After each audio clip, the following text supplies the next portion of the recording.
gab auch Panik nach dieser Warnung heute.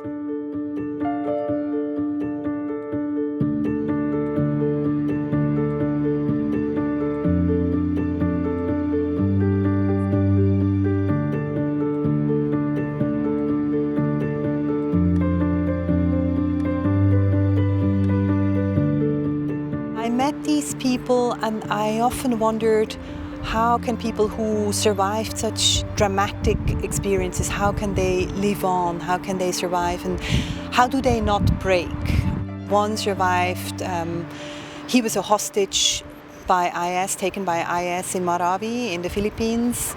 Someone survived the war on drugs in the Philippines, Minna, who survived the war in Afghanistan, so they're all survivors.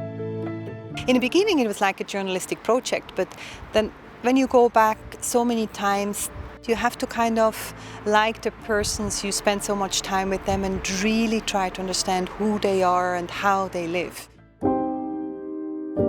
Ako si Delpin Lapas, usa ko ka hosted survivor sa Marawi. سلام، مینمانی هستم. یکی از هنرمندان کوچک شهر هرات.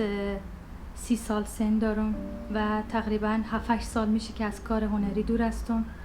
In the beginning, I saw them as victims. I mean, the seamstress who had to cut off her arm to get rescued from the collapsed factory.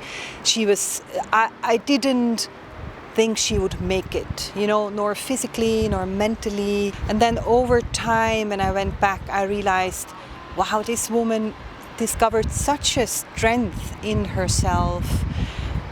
And that was extremely inspiring. And that's what I saw in all of them.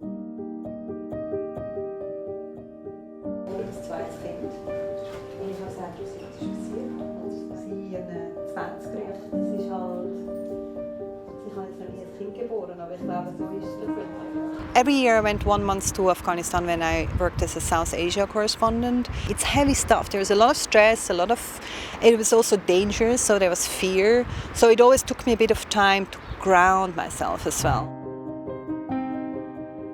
I also remember 2017 with the crisis of the Rohingya. I went to the Rohingya refugee camp in Bangladesh. Then I went straight from there to Bangladesh, to the Philippines in the war on drugs. And then I went to the occupied city of Marawi.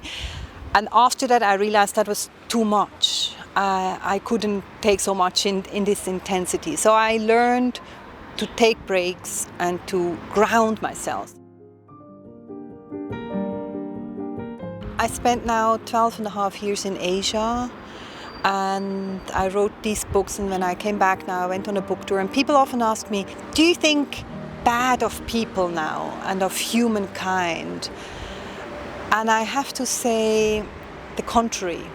I do believe much more in the creativity, the strength, the humility we can have after I have seen all these life stories and followed these people and accompanied them. So I don't look at people as victims anymore, but I really try when I meet someone to see what can I learn from this person.